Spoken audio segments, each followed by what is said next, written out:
Knowledge is power, Sir Francis Bacon. The control of information is something the elite always does, particularly in a despotic form of government. Information, knowledge is power. If you can control information, you can control people. Tom Clancy. This play is set in the year 44,753 BC. A new species of human beings have recently appeared in Europe, known today as Cro-Magnon man, named after the location in France where their remains were first discovered. They are the first known primates of the genus and species Homo sapien. Their origins are unknown. Biologically and psychologically, they are identical to the modern-day humans. They differ from us only culturally and technologically. They speak a language that has long since disappeared, leaving no written record. They share their habitat with another species of humans, known today as Neanderthal men, but in this story known as brutes. It is understood that in this play, all the characters speak their own language. But to facilitate the telling of this story, speak English.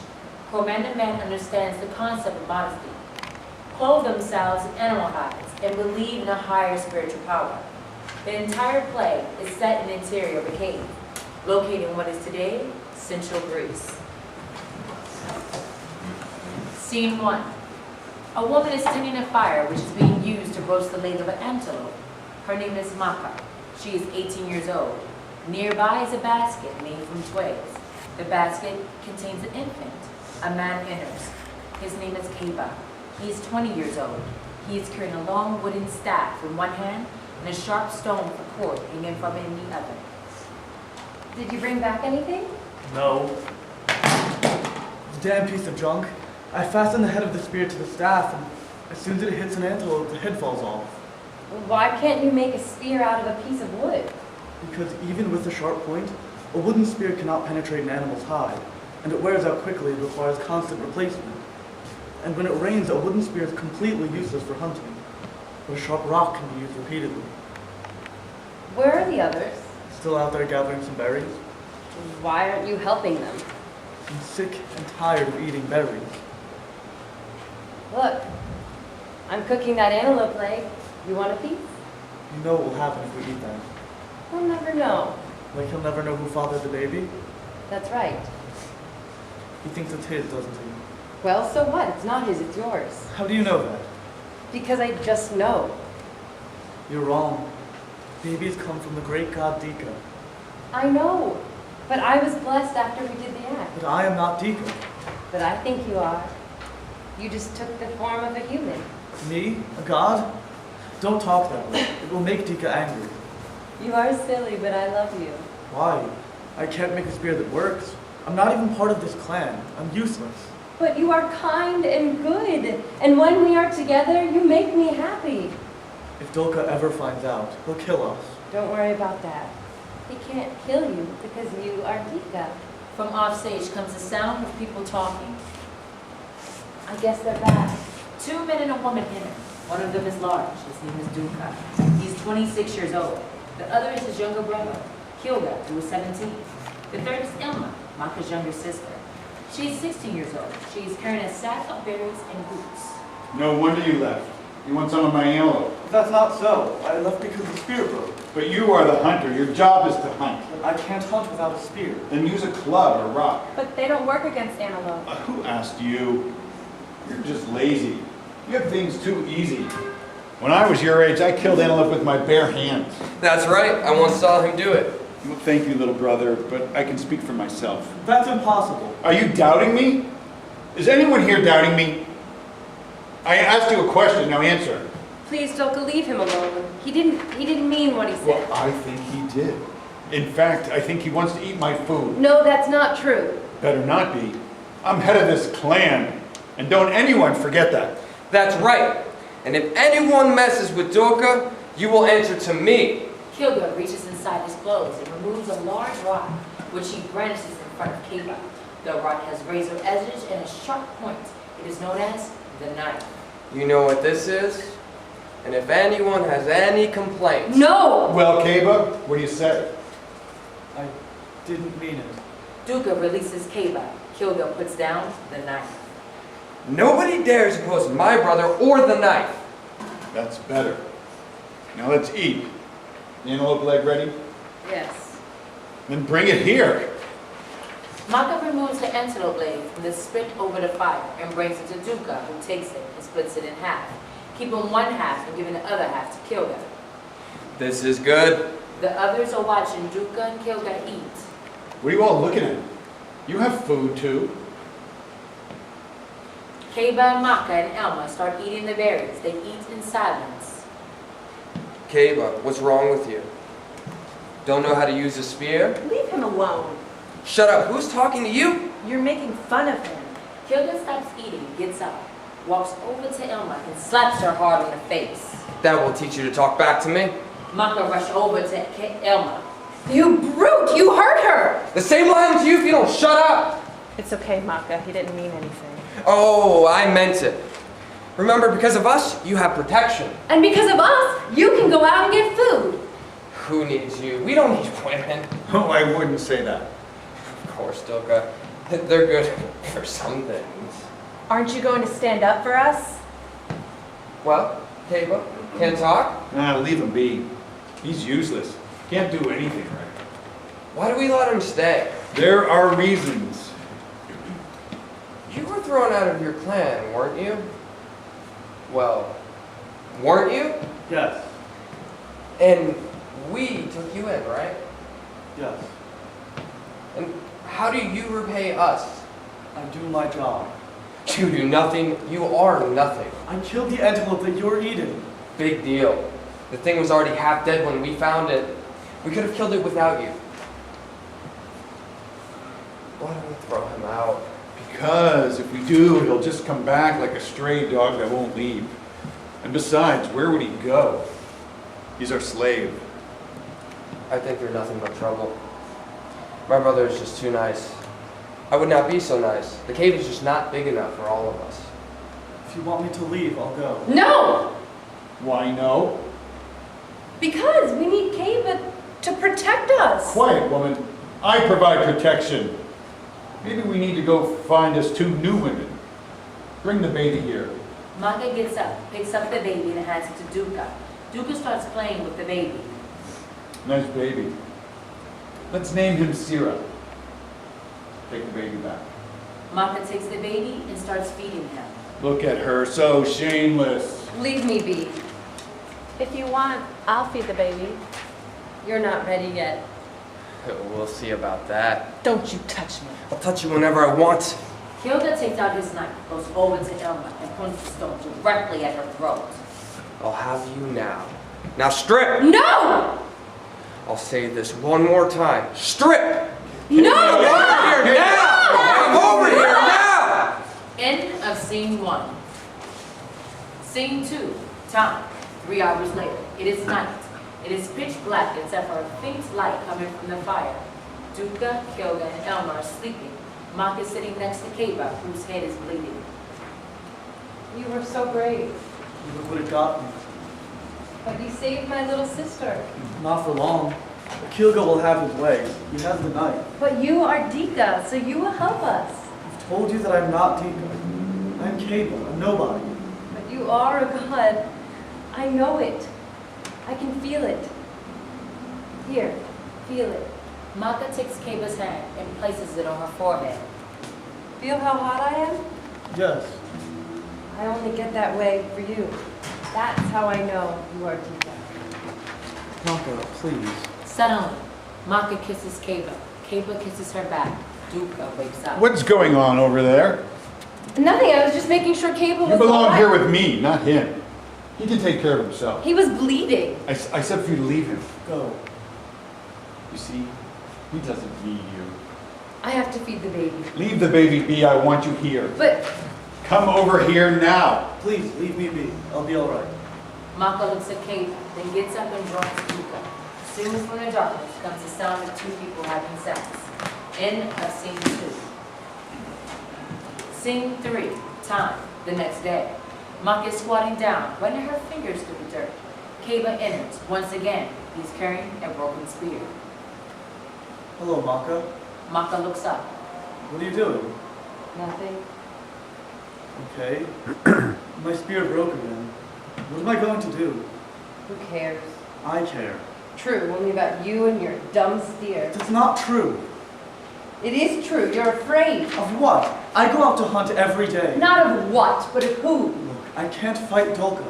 He and his brother have the knife. All I have is a broken spear. You know what Dolka made me do last night. You're his woman, I don't want him. He is mean. but also strong. Elma enters. She is crying. She runs to Maka. Kyogo hurt me again. There, little sister. You see? They're horrible. Worse than the wolves. I prayed to Dika that they are killed. Dika sent you, but you do nothing. What have I done to offend you? I keep telling you that I'm not a god. Save me, Keiba. But what can I do? It's 2 against 1 and they have the knife. You are a god, so you will find the answer. But how can I find the answer when I don't even know the question? You are a silly god. You make me and my sister wait. From offstage comes the sounds of Duka and Kilga approaching. They're returning. Duka and Kilga enter. Kilga is carrying the half-eaten remains of a hog. Look what we found. Kilga drops the carcass next to the fire. Cook me a meal. Oh, it smells awful. It smells, she says. Once it cooks, the smell will go away. Maka pokes at the rancid carcass. Stop playing with it and cook it. Kilga and I are hungry. So again, your spear breaks. What's wrong with you? You hit that deer and nothing happens. You're a duba. I am not. I say you are. Because of you, none of us are going to have deer meat. Since when do you share food? Since always. You have your berries and roots. How's the baby? The baby's fine. Why did you run away from me? Because you were hurting me. I was just having a little fun. Don't you like to play? I do, but not with you. Why, you little... Suddenly, Keiba gets up and hits Kilga hard in the jaw. Kilga staggers and falls down unconscious. How come you can't do that to a deer? Keiba does not reply. Duka gets up, walks slowly to Keiba, smiles at him, then punches him on the stomach, then on the face. No! Stop! End of scene 3. Scene 4, time, night. Light is coming from the fire. Duka is awake, standing. The others are sleeping. I must watch over all of you. You are all so bad. Dolka, why did you hit me? I had to teach you a lesson. Again. What lesson? To never talk back. You are so dense. I don't talk back. But you do. When? Every time you look at Maka, That's not talking. you talk with your eyes. She is my woman, not yours. I never said she wasn't. Well, don't you forget it, okay? Okay. You keep bossing me around like I'm nothing. You're asking for another beating. The conversation awakes Maka and Kilga. I heard what you said to Keiba. Be quiet. What's going on We're here? just talking. Talking after what that Basake did to me? Don't worry, he won't do that again, right, Keiba? Well, Keiba? You are so mean. And you are so disloyal. We have bigger things to worry about. Like what? That tribe of Baduke in the next village? Oh, you mean those ugly brutes? Maybe they're ugly, but they forage where we hunt. Well, then perhaps you should be talking to Keiba about that. Aren't you our protector? Yes, but you do the work while I do the protecting. Kilga, give me the knife. This is our protector, and I am the one who possesses it. Your talking awoke me. Hello, girly. Don't call me girly. You're girly because you won't let me make you into a woman. You're a beast. Yes, I am. And you like it. I don't like it. Dika will punish you. Where's Dika? Everywhere. Like, maybe even in this cave. I'm not Dika. You're not Dika. And Maka's not Dika. That leaves Dolka and Keiba. I'm betting on Dolka. Oh, no, I'm not Dika. No way. You even think that could bring bad luck.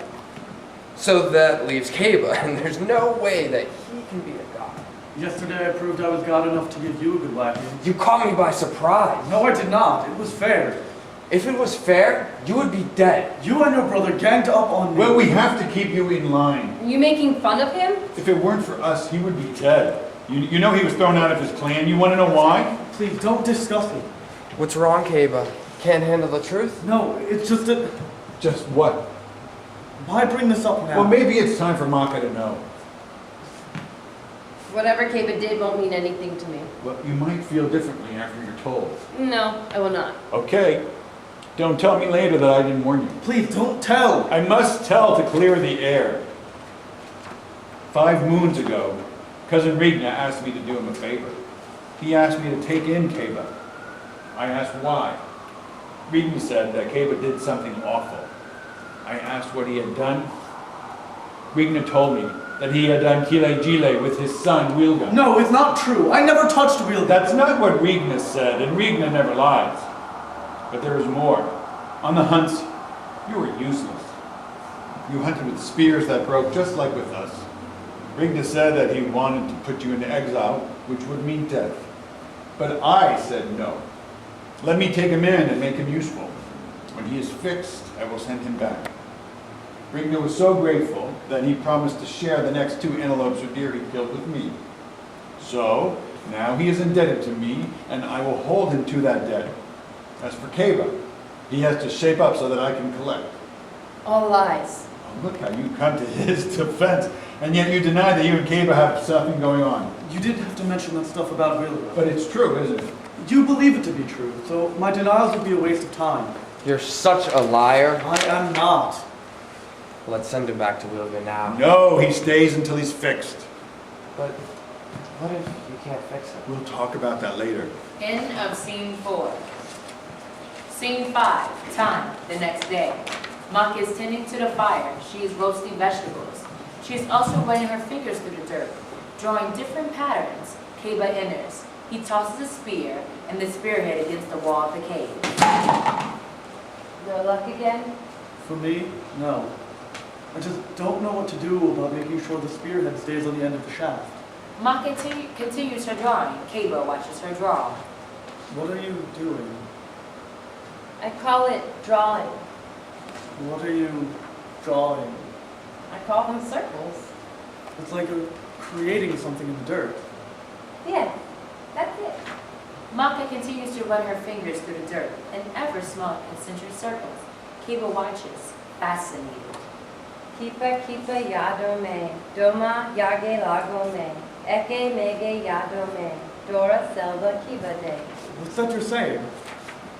Those are magical words that I learned from my mother. In our language, they mean nature is great, respect the mysteries. Nature is boundless, grant me strength. She was very wise. You want to say them? Maka Yes. continues drawing the concentric circles. Kaba continues to watch, fascinated. Now you say the words with me.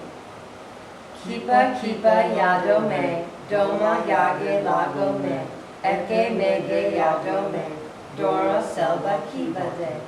Kaba continues to intently stare at Maka, running her fingers through the dirt. I got it. Thank you, Maka. You're wonderful. You got what? The answer, thank you. You are a savior, my dear lady. You are the most beautiful creature on this planet. Okay, but I've never seen you so happy. Of course I'm happy. You made it so. How did I make it so? By opening up my mind and showing me the way. The way to what? I'll tell you later. Now it's time for me to go to work. Kaba grabs the spear and exits. End of scene 5. Scene 6, the next day. Maka is tending the fire. Duka, Kilga, Elma, and Kaba enter. Kaba and Elma are dragging the carcass of a large deer. Kaba is holding his spear. The shaft and the head are still attached. Look what we killed. There will be food enough for me and Kilga and even some for you and your sister and Kaba. Good work, Kaba. You did well. Kaba and Elma drag the carcass to the fire. We will eat meat for many days. You made the deer run toward Kaba. For that, we only have you to thank. Today, Kaba's spear did not break. That is excellent. Finally, Kaba will be the man I knew he could be. Now, Kaba, I want to know how is it that this time your spear did not break? Well, Dolka, I'll be happy to show you. Suddenly, Kaba hurls the spear at Duka, impaling him in the chest and killing him instantly. Before anyone can react, Kaba rushes over to Duka's body and quickly removes the spear, which is now covered with blood. You killed my brother, I'll kill you! Kilga grabs his knife and lunges at Kaba. Kaba blocks Kilga's lunge with his spear. Kilga lunges again and Kaba knocks the knife out of his hand with the spear. Kaba points the spear at Kilga's throat. One more move and you die. You've killed my brother. Don't kill me too. I won't if you obey me. Now get down on your knees. I'll do whatever you say. Kilga kneels. Well said, but can I believe you? Of course, aren't we friends? Now he wants to be friends. Look at him, begging for his life. You're not so high and mighty anymore, are you?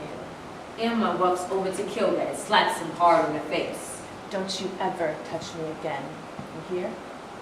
I won't, I promise. It is good that that is settled. Now, Kilga, I'm going to withdraw my spear. After I do that, you will join Maka and Ilma. I have something to say to all three of you. Kaba slowly withdraws the spear. Kilga slowly gets up and joins Maka and Elma. Elma gives Kilga a shove. You're disgusting. Enough of that. As of this moment, we are all friends. All of you sit down. They sit. As of this moment, I declare myself king of the world. I do this with the permission of Dika, who last night came to me in a dream and showed me the way. All I do will be in the service of Dika. He chose me to be king. You will refer to me as King Kaba. King Kaba, I knew you were a god. No, Maka, not a god, but one who has communed with God. Those who do not believe will suffer Dolka's fate. You, Maka, will be my queen. Ilma, you will be my chief of security, and you, Kilga, will be my high priest. The little baby known as Sira, I now declare prince and my lawful heir. He will be known as Kaba II, or K2 for short. Now you will all swear allegiance to me. Rise, extend your left arm in front of you, raise your left thumb in the air, and repeat this after me. In the name of Dika, I hereby swear allegiance to Kaba and freely accept him as my king. Now all of you will repeat. In the name of Dika, I hereby swear allegiance to Kaba and freely accept him as my king. Now, relax your arms. As further proof of your sincerity, each one of you will step forward and bow to me 3 times.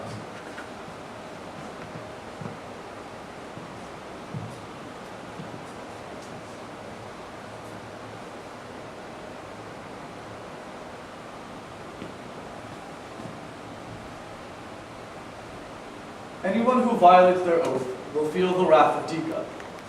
As chief of security, you will be in charge of the knife. Anyone who refuses to show proper respect to me or to Dika, you will kill. You will do this without hesitation and without warning. Do you understand? Yes, King Kaba. That is good. Fetch the knife and give it to Ilma. Yes, King Kaba. Kilga goes and fetches the knife and gives it to Elma. All are forbidden to go near or touch the spear. Only the king may examine and touch the spear. Also, each morning and evening, we will give thanks to Dika for showing me the way and for making me your protector. Kilga, as chief priest at the appointed times, you will say this prayer. O Dika, God of wonders, creator of everything, we implore you to bless and protect our king, Kaba, and his heir, Kaba II. Now, Kilga will lead us in prayer. O Dika, God of wonders, creator of everything, we implore you to protect our king, Kaba, and his heir, Kaba II. The response to that prayer is Adabe. Please say that. Adabe. That is good. We will recite that prayer every morning and evening. You may sit. I now order that Dolka's body be removed from this cave and fed to the wolves. As of this moment, his name will never be uttered again. In the name of Dika, that is my order. Kilga and Elma get up and grab Duka's corpse and drag it off stage. Kaba goes to K2, lifts him over his head, laughs and smiles. I do this all for you. End of scene 6. Scene 7, night. Maka and Kaba are lying together. Kaba is sleeping, Maka is awake. King Kaba, please wake up. What is it? I was having a wonderful dream about a world where there is peace. I'm sorry, King Kaba, but I have to talk to you. In bed, you don't need to call me Kaba. Kaba kisses Maka on the cheek. Thank you, Kaba. Now, what is it? Today, many things happened and many things were said. Did you mean what you said? Yes. Even that you communed with Dika? Yes. And that Dika showed you the way? Yes. But did I not show you the way too? You opened my mind so that Dika could enter. When I was making the marks in the dirt, you discovered something. Yes, I did. And you told me you would tell me later. Yes, I did. Would you tell me now? Kaba stares at Maka for a moment. My dear Maka, do not trifle with me. You are my queen and my wife.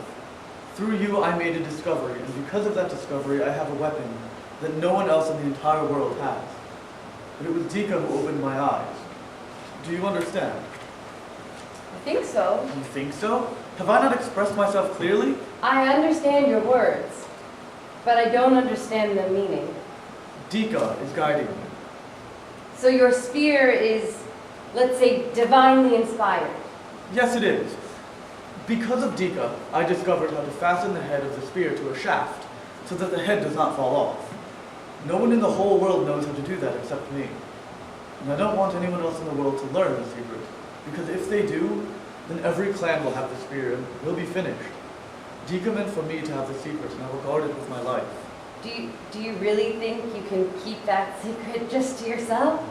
With Dika's help I will, and if I fail, it will be because I was not worthy of Dika's trust.